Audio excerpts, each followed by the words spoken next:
Bom dia a todos! Graça e paz do Senhor Jesus seja com todos nós. Uma ótima terça-feira para todos. Hoje é dia 2 de maio de 2023. Seja muito bem-vindo ao nosso devocional de hoje. E nessa semana vamos tratar aí das cartas da prisão. Não todas, né? Mas já estamos falando de Efésios, aí até na nossa própria igreja. Mas essa semana vamos falar das outras, Filipenses, Colossenses, Filemon, e vamos encerrar a semana de devocional com Judas.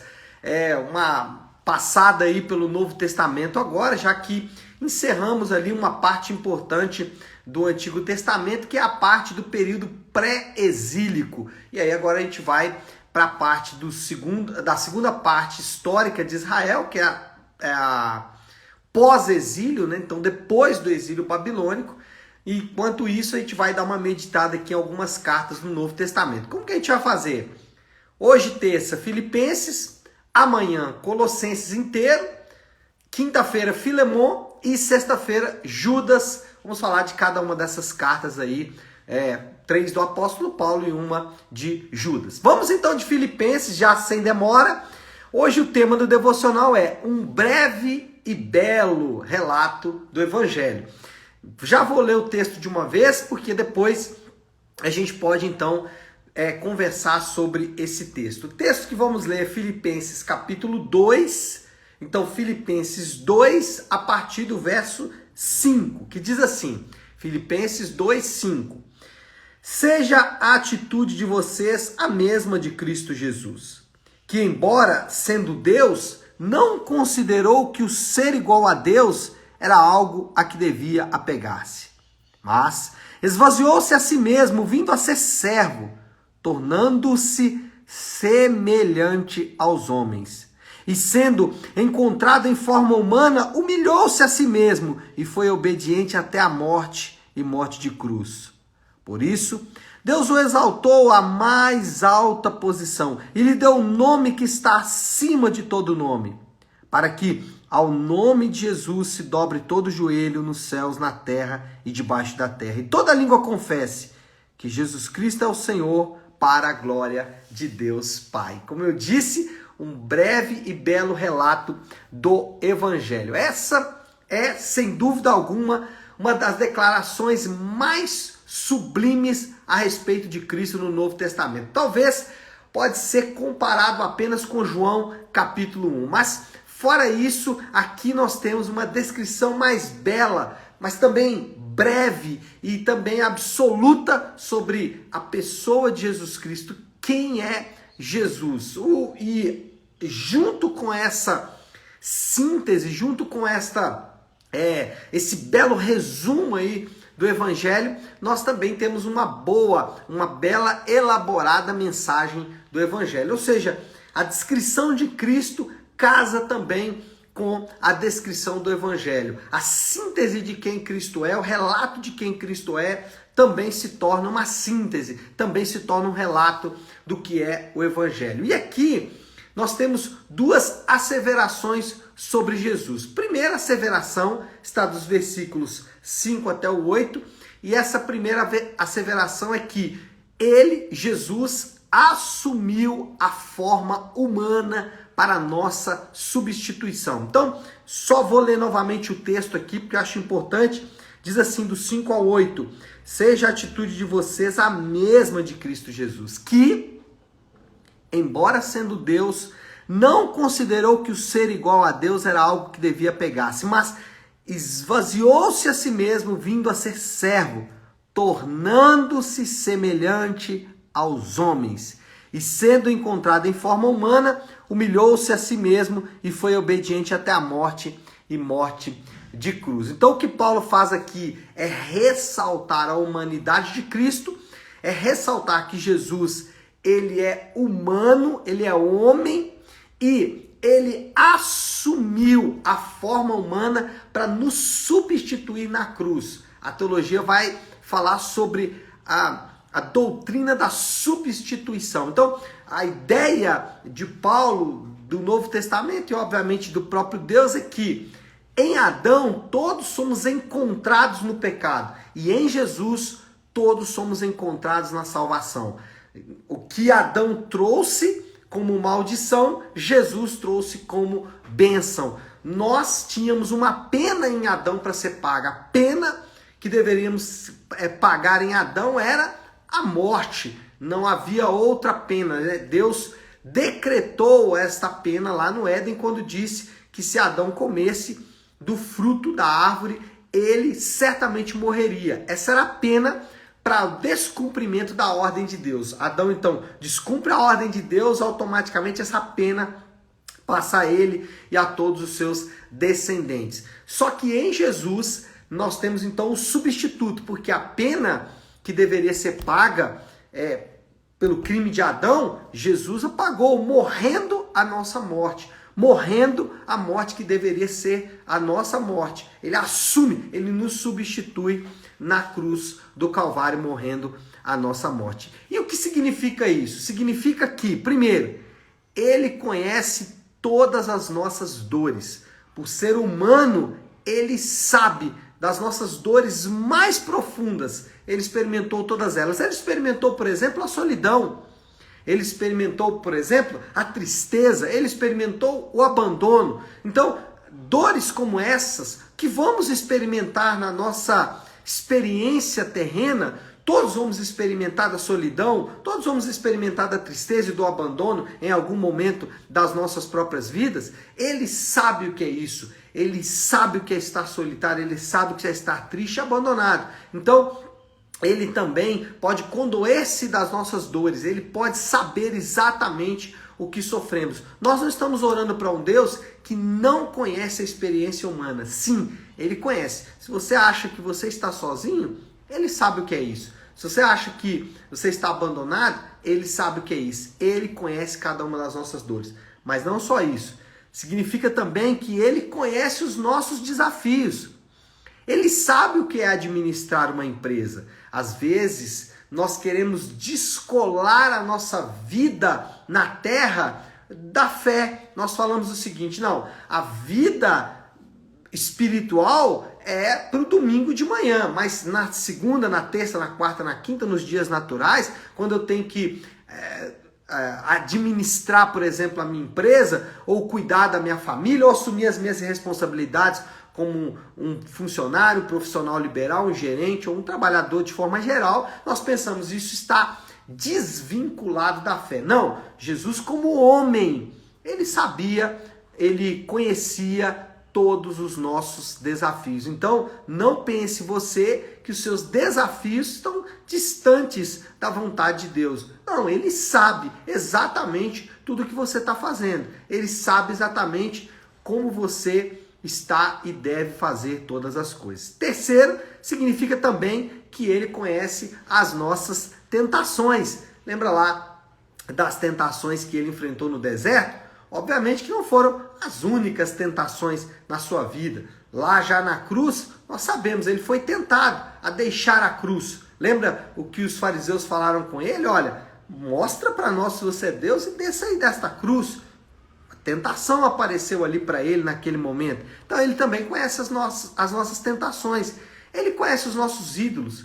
Ele sabe que o coração humano ama o dinheiro, ama o sexo, ama o romance, ama coisas boas como família, como filhos, saúde. Ele sabe dos nossos ídolos, ele sabe das nossas afeições, ele conhece os nossos desejos, ele faz isso, ele sabe exatamente quais são as nossas tentações. Então, o fato dele ser humano faz com que ele se identifique com nós mesmos. Então não há nada que você está passando, enfrentando, ou já passou, ou ainda vai passar, que ele não conheça e que ele não tenha vivido na pele, que ele não saiba exatamente o que é que você está enfrentando. Então, a primeira coisa, a primeira asseveração sobre Jesus, ele assumiu a forma humana. Mas não só isso, ele é Deus para a nossa adoração. É o que Paulo vai falar a partir do versículo 9. Ele diz assim: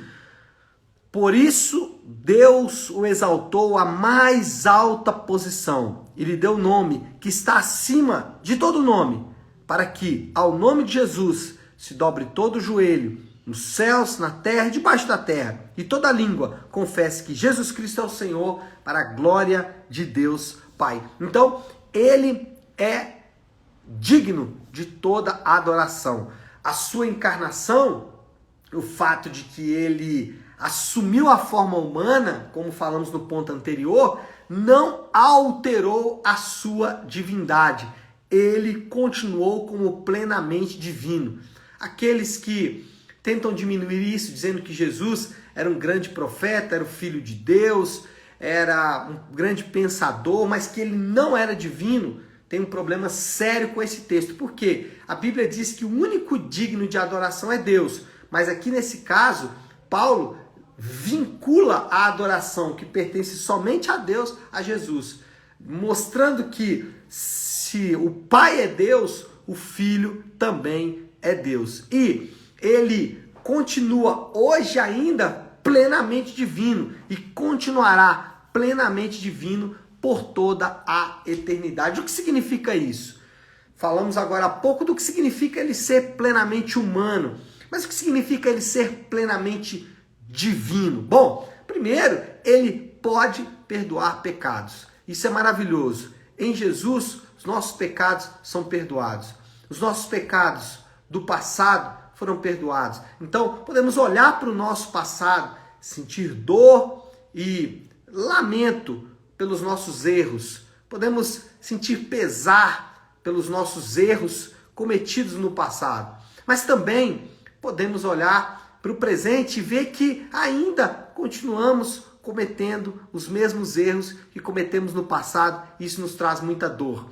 E o que podemos encontrar em Jesus é que ele pode perdoar os nossos pecados, passados, presentes e futuros, porque ainda que isso nos doa e nos cause grande dor e lamento, no futuro vamos continuar pecando, mas ele está disposto a perdoar todos aqueles que no arrependimento reconhecem as suas falhas e pecados. Então, ele é divino e pode perdoar pecados. Mas não só isso, como Deus, como ser divino, ele pode ouvir orações. Uau, isso é forte. Por quê? O Deus Pai ouve orações e nos incentiva a orar. E o Deus Filho também ouve orações. Então nós podemos falar com aquele que é humano. Eu posso falar com Deus não como alguém que não conhece as nossas dores. Eu posso falar com ele dizendo, olha, você sabe o que é estar solitário. Você sabe das minhas tentações. Você conhece os meus desafios. Olha, não há nada tão grande que o Senhor não possa ouvir e condoer-se. Então, às vezes, você fala assim, isso é muito distante para Deus. Fale com Ele, Ele conhece isso. Ele sabe o que é isso. Fale, olha, a minha vida está muito corrida. A minha vida está muito complexa. Eu tenho tantas responsabilidades, eu tenho tantas tentações. O pecado me assedia.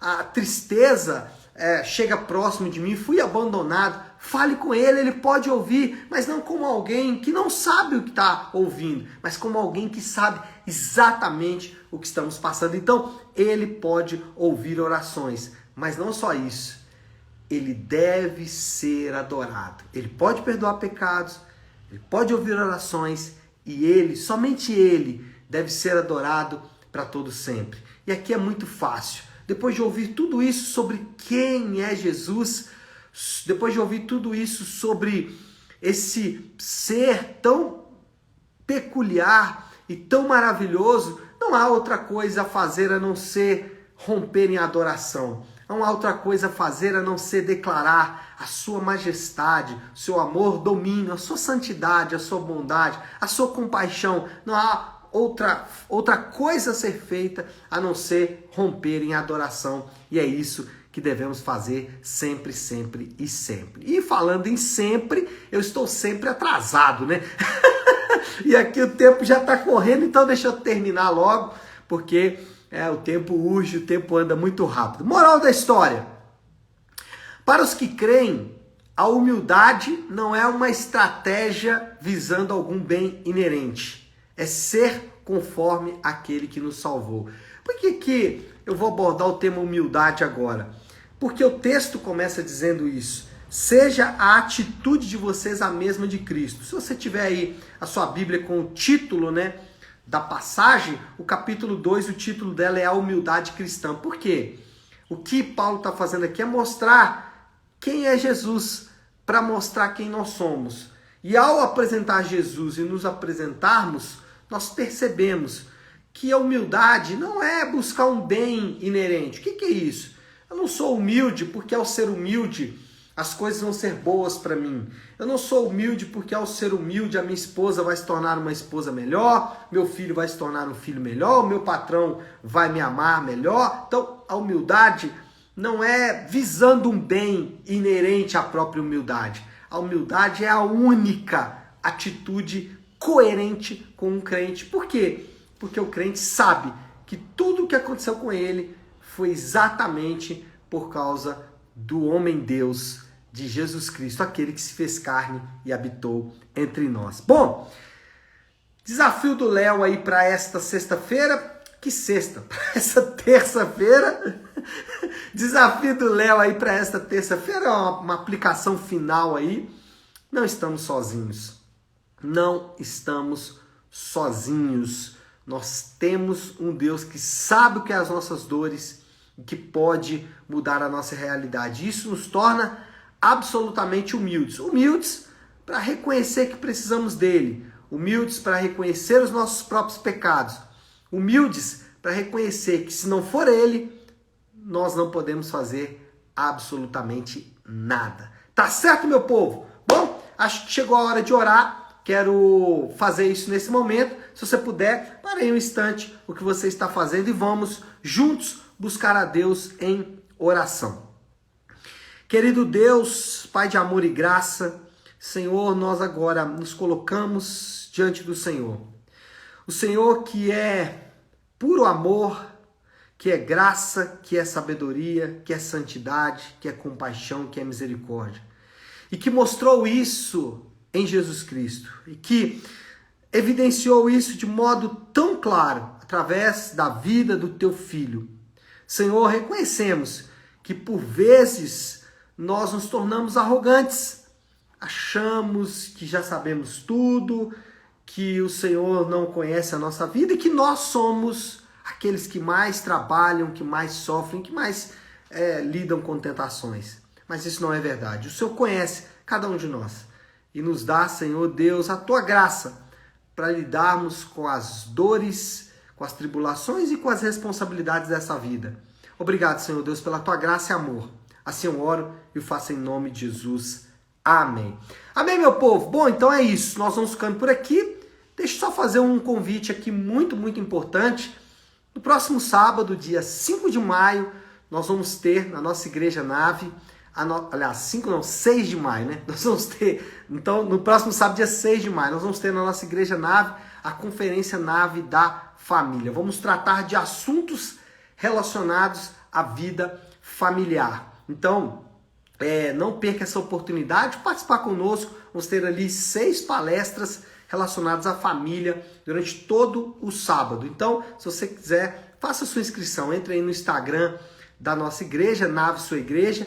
Vai lá na bio, né, que é a descrição ali da igreja, e entre lá no link, faça sua inscrição então para a nossa conferência, tá bom?